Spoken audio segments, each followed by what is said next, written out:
Will the real MVP please stand up? It's pretty clear at this point that it's down to Shai Gilgeous-Alexander and Nikola Jokic for the MVP award, but who should actually win it? Jokic already has 3 MVPs, and it feels like that's actually working against him. But is he more deserving than SGA? I'm Trevor Lane. This is the Basketball Bulletin. Make sure you subscribe right here to the channel. Joined by Donnie Freeman. Donnie, it's crazy. Jokic has this quote, said he's playing the best basketball of his life, and he's probably not wrong. So he's already won MVP 3 times. Is that argument enough for him just to win a 4th? I mean, it feels hard to pick against him when you look at the stats that he's putting up right now. Yeah, he's in such a weird spot because of so many different factors. But yeah, I mean, really, it would be one thing if he was having this type of season and they were the 6th seed or something. But yeah, they're towards the top of the standings. And it's really hard to say the 3-time MVP that's playing the best ball of his career is not also worthy of being the MVP again. So yeah, I mean, we've known all along it's a 2-man race, but I wouldn't be surprised either way, but I think Jokic has to have, just on merit, a really good shot at winning it. Maybe we're not giving him enough credit. I mean, you look at the betting odds right now with our friends over at BetUS. Right now, Jokic is a plus 325. Shai Gilgeous-Alexander, a heavy favorite at minus 450 to win MVP. Now, Jason Tatum and Giannis are on there. Yeah, I think they're only on there because you have to put a couple other names on there. They've been great too, but they're not going to win it. No, they're not winning. It's going to be SGA or it's going to be Nikola Jokic. And right now, the odds are heavily favoring Shai Gilgeous-Alexander to win it. But should they be, or should we be giving more credit to Jokic and what he's done, especially given what he's doing right now? Now, if you guys want to get in on it, you guys can check out our friends over at BetUS. 150% sign-up bonus on your first 3 deposits up to $2,000 when you use our promo code YouTube150. If you guys want to go check them out and get in on those MVP odds. But taking a look at what Jokic had to say, again, he's saying he's playing the best basketball of his career. And he's not wrong. You go look at the stats. You look at the statistical comparison between SGA and Jokic. It's very, very close. It's very close between these two guys. Just in terms of scoring, you look, SGA's at 32.7, leading the NBA, 32.7 points per game. Jokic, 28.9 points per game. Donnie, is that part of it? Do we still, even in 2025, put too much weight on scoring points in terms of determining a player's value? Oh, absolutely. We see it all the time with guys that don't score or fill up the box score, but they still wind up playing meaningful minutes and people don't understand why when there's somebody else that could score a little bit better, but everybody has to play their role. And yeah, I think right when it's 30 points versus 29 points, okay, that's not a big deal, but just in general, absolutely. And it's not like Jokic is putting up 20 points a night. He's putting up 28.9 here compared to 32.7. But then you go, look, SGA is shooting fine from 3. Jokic is shooting better from 3, 43% from 3, one of the best shooting centers in the NBA right now. He's putting up insane percentages from 3. From the free throw line. Far and away a career high for him too, by the way. Yes. Yeah, 43%, a career high from 3. You look at SGA getting to the free throw line a ton. You know what? I've seen a lot of SGA backlash because of this, because he is getting 9 free throw attempts per game, and it's the way he's getting them, the flopping and all that kind of stuff, that I think there's actually a little bit right now of an SGA backlash because of this number. Yeah.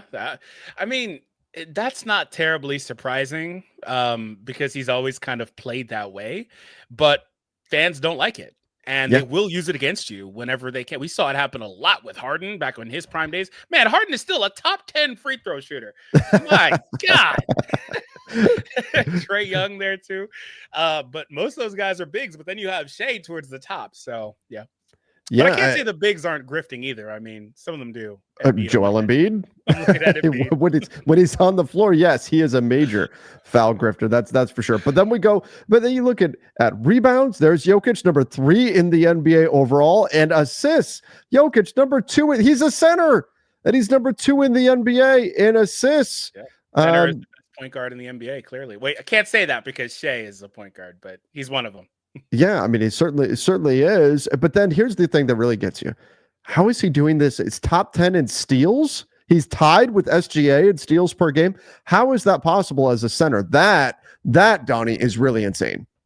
Yeah, that's where it's kind of crazy because Jokic has a reputation of not being a great defender. And I think part of it too is that people, when it comes to defense, they don't put enough value on positional defense. Like they Yeah. only really care much about like actual blocked shots or the Blocks way and you, steals. yeah, like stuff like that. But Jokic is a very heady defender. He knows how to strip the ball away from you. He uses his size to his advantage. That doesn't mean you can't blow by him or go through him. You can, just like most other guys in the league. And I wouldn't argue that he's a great defender, but I think he holds up pretty well, as you can see as well. Now, how crazy is it that also that SGA blocks more shots per game than Jokic does? Yeah, that is interesting. And it's not close. That is interesting. It's not close. 1.1 blocks for SGA, 0.7 for Jokic as a big man. That is another oddity. The fact that Jokic and SGA are even in steals, and then that SGA, I mean, absolutely crushes Jokic when it comes to blocks per game. Do you have a early, like really quick before we get too deep into it? Do you have a favorite for this? Who do you think is going to win it? I think it's going to be SGA, but who do you think is going to win it? I think it's going to be SGA. I think he's going to win it because I think voter fatigue is real. Jokic has won it 3 times already. And I also think, and I don't think this is how it should be, but I think voters put a lot into team success. And right now, OKC is running away with the West. Therefore, he's going to win it. If it was flipped and Denver was 11 games up on OKC, Jokic is winning it. But the problem that I have with the way the voting is, and because that's the way it's been, that's the way it's going to go. SGA is going to win the thing. I'm pretty confident in saying that. But the problem with that is that you can wind up with guys who get awards because of their team, and it's an individual award. For example, Defensive Player of the Year. Years ago, it was Marcus Smart. Is Marcus Smart a good defensive player? Yes. But he was on a great Boston defensive team. And he was the best defensive player on a really good defensive team. And so even though there were better defenders in the NBA than him, he wound up getting the award for Defensive Player of the Year. When it's an individual award, I want it to go to the best player and not be so reliant on team success. However, that's the way it has gone. MVP voting is very narrative based, and SGA winning his first is going to be the narrative that voters turn to rather than Jokic winning his fourth. Yeah. It's just the way it's going to go. Like, for example, was Derrick Rose really the best player in the NBA when he won MVP? No, but LeBron had won it so many times. So it was like, okay, we're going to go with Derrick Rose. LeBron's my guy, but I also thought that the Derrick Rose story was worthy of that too. Absolutely, and that's it, right? That's where it's tricky. Do you have a problem with it being like? I don't like that it's narrative based. I don't like that team success gets factored in so heavily. It's not my preference, but it is the way it is. Does that stuff bother you? No, not really. It's just sometimes it feels like guys don't get the award as often as they should. I mean, Kobe, I think you could argue one MVP, more than one MVP, right? Absolutely. Like, I think that's where it's a little bit tricky, and he may or may not have fallen victim to some similar situations, depending who you ask, of course. But yeah, I don't generally dislike it. My thing is that it seems like there's a sliding scale. Sometimes it's that, sometimes it's this, sometimes it's this that they're looking for qualifications. I mean, last year, when it came to MVP, it was, you needed to win a certain number of games or things like that. And now it was more about stats, and now it's more about wins. Like, it's just kind of like it flip-flops a little bit too, regardless of narrative. They don't seem to have a consistent what they want to do. Yeah. I wanted to also ask you if you could pull up because I think this is, like I said, an interesting topic, but something I brought up earlier, Jokic defense. Can you pull up his defensive numbers while we talk about it here? The Nuggets themselves are not a good defensive team, while OKC, this is another thing too, is top. Like, they've got like the largest net rating in NBA history last time I checked. So like they're at the top of both of the graphs, whether it's offense or defense. And so, we talk about team-based, narrative-based. Shai he is the driving force for most of that. And they've done a great job putting an amazing team around him. So that's the only way you're going to run away with the Western Conference to that degree. So like I said, I think it's going to be him. I do think Jokic is the best individual player in the NBA, but I just think that there's just too much evidence for Shai. Yeah, so you could see when you do look at these defensive numbers, you can see Jokic obviously doesn't make, and the Nuggets have not been a great defensive team, and the defensive stats can sometimes be tough because of that. It's such a team stat, but yeah, Jokic on off defensive numbers not great. He's not the most mobile big. He doesn't deter a lot of shots at the rim, and all those things are a problem. But everything you get from him way more than makes up for that. That's for sure. Yeah, the expected wins are plus 49. Yeah, a lot of value there. But also, I think with Jokic, back to the team-based thing, I think this is where the defense around him really helps, because if you look at the points per possession in the years prior, it was very high. But this year, when they're not a good defensive team, it takes a massive dip. So it really does. It really does. And then if we take a look at here, I'll pull up SGA and where he's at right now in terms of his on-off numbers. Ultimately, I think this is going to be a very narrative-based award. It's interesting though. Take a look at this. Here's SGA. Not all that different in terms of the defensive numbers than Jokic.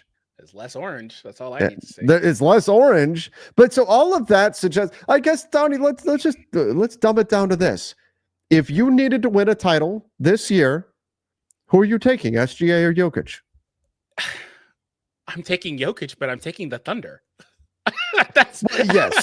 But let's say every roster is stripped of all their players. Everybody goes into a draft, and Jokic. You get to pick one of those two to build your team around. You're picking Jokic, right? Yeah. That's what should be the case. But then you look at the fact that Thunder are 11 games ahead. So. Right, exactly. So what should decide what an MVP is? Should it be who is really the best player, or should it be who's the best player on the best team? Because that's what the award has become. Yeah, that's what it is. It's the best player on the best team right now, and that's the Thunder. That's Shai, and again, Jokic is in a weird spot because I'm sure Philly fans are going to be upset about this. I felt like that award that Embiid won could have went the other way too. There was definitely voter fatigue involved in that as well. I thought there was massive voter fatigue, and also the narrative surrounding that many awards in that short a time. I don't know who else has done that. It's only been a couple other guys. It was because of the historical implications, right? Because if you are also saying, if you give Jokic that MVP, you also say Jokic is what? Maybe does that suggest he's the greatest player to ever play the game? And nobody's comfortable going with that because the greatest ever is either Jordan or LeBron, depending on where you want to be. So that, I think, is the other thing, is voters say, well, but if we give Jokic another MVP, then what does that say about all-time rankings and all that? I mean, and that muddies the water. Is this 4 and 5 years? My God. He's won 3 already. I mean, he's been insane. This would be 4 and 5 years, right? 4 and 6 years. Like that's nuts. Yeah. The last guy to do that was who? LeBron? Something like that? Yeah. LeBron got all his in a short period. Yeah, Jordan, of course. But that's the thing. So like with Jokic, I think, and I don't know, he's so good that I would be surprised if he didn't win another. But I would also not be surprised just because of the historical implications if he doesn't win too many more. Because nobody wants to say big, slow guy that can't run fast or jump high and doesn't block a lot of shots can be the MVP. Right. Well, like there's still that is holding back. There's still people that say MVP is the dude that physically is just simply more dominant. He's more athletic, jumps out of the gym like Michael Jordan compared to everybody else. And Jokic is not that. Jokic is one of the slowest guys. He doesn't jump high. He's not the most agile. And yet he's still this dominant. LeBron, I don't think has won one in 12 years, 13 years. Well, he would have won one a few years ago if it wasn't for Mr. Solomon Hill. Oh yeah, he was that year was nuts. He was actually, not only was he gonna probably win that MVP, he was also one of the top DPOY candidates that year. Yep. And he was the favorite. The latest ESPN straw poll of MVP voters had said that it was LeBron that was going to win it, and then he got his ankle rolled up on, and that was that. I do want to kind of finish with this though. Obviously, SGA. This is Mike Malone. SGA is a great player, and if he wins his first MVP, he's deserving of that. Now, he does say, if you didn't know, Nikola won 3 MVPs, and I put player A and B on paper, the guy that was averaging a triple-double, the guy that is a top 3 in 3 major statistical categories, things that no one has ever done, he wins the MVP 10 times out of 10, and if you don't think so, you guys are bullshitting. I think he's right. Yeah, I think if Jokic had 0 MVPs and SGA had 0 MVPs, Jokic probably wins the award, right? Yeah. But that Because I think first voters line, can see that. I mean, the Thunder just have a far deeper, superior team. Like, sure, that's part of it. absolutely. I mean, if you put Jokic on the Thunder, they're just as dominant. Now, if you flipped it, put SGA on the Nuggets, obviously you'd have to rebalance some pieces and stuff.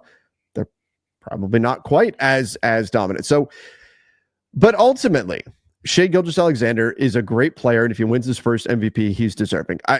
I won't look at, like, if SGA wins it, he's deserving of the MVP. Yeah, He's for been sure. great.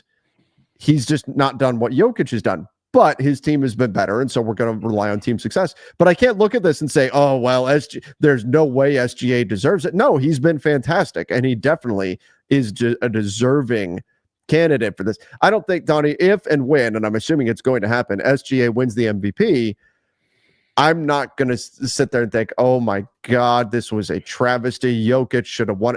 This guy is terrible. Jokic is so much better. No, SGA is great. That's not what we're saying. I think Jokic is the victim of a couple things in terms of the team success not quite being at the same level. And I don't agree that should be a factor in MVP voting the way that it is.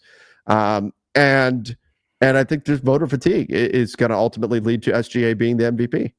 Yeah, I agree with you. So here's the last thing I wanted to bring up. So last year, Jokic wins it. Shai, I believe, was second, and there was a lot of outrage on that. But third was Luka. Mm-hmm. So the Mavericks finished 50-32 last year, 5th seed. The Nuggets and Thunder were tied 1-2, but Thunder got the tiebreaker 57-25. Jokic wins it, but Luka was third, and Luka put up 34 points. I'm going to round up.